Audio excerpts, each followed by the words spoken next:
भुल्लू दर्जी अपनी भुलक्कड़पन के लिए पूरे गांव में मशहूर थे। आलम यह था कि कोई उन्हें कुर्ता सिलने को कपड़ा देता तो वे उसका पाजामा सिल देते, और यदि कोई जांघिया सिलने को कपड़ा देता उसका रुमाल बना देते थे। धीरे धीरे गांव वालों ने उनको काम देना बंद कर दिया। एक दिन उनकी पत्नी ने कहा, आपसे अब सिलाई का काम नहीं होगा।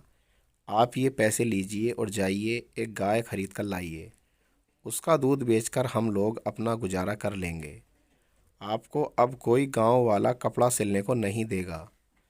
भुल्लू जी पैसे लेकर गाय खरीदने को घर से चल दिए, लेकिन रास्ते में भूल गए कि मैं किस काम से आया हूँ।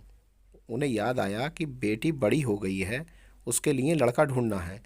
वो गाय खरीदना भूलकर बेटी का ब्याह तय कर आए।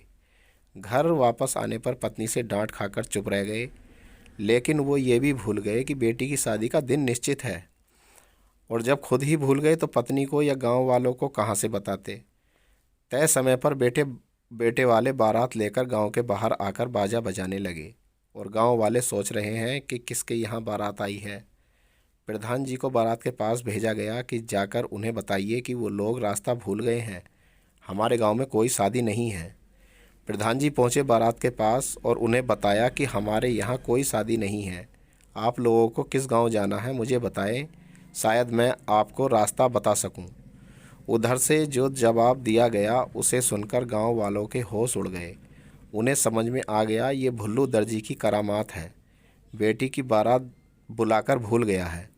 गांव वालों ने अपनी इज्जत बचाने के लिए किसी तरह सारी तैयारियां आनन फानन में की और शादी की रस्में संपन्न होने लगीं। लेकिन मुसीबत अभी बाकी थी मेरे दोस्त।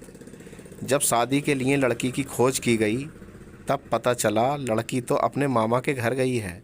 उसे तो पता ही नहीं कि मेरी शादी के लिए बारात मेरे घर पर पहुंची है। तुरंत भुल्लू को दौड़ाया गया, जाओ और अपनी बेटी को लेकर आओ, तब तक हम बारातियों को उलझा कर रखते हैं।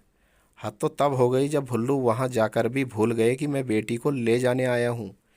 खाना पीना खाया और सो गए। उधर जब शादी के समय जब लड़की उपस्थित नहीं हुई तो बाराती नाराज होकर लौट गए। सुबह भुल्लू को याद आया कि अरे, मैं तो बेटी को ले जाने आया था। बेटी को साथ में लेकर चले घर की ओर। रास्ते में संयोग से लौटती बारात से सामना हो गया और वहीं हाथ पैर जोड़कर पास ही के एक मंदिर में शादी संपन्न हुई। तो दोस्तों, कैसी लगी आपको ये कहानी? अगर कहानी पसंद आई हो तो प्लीज़ लाइक और सब्सक्राइब करना ना भूलें। शुक्रिया।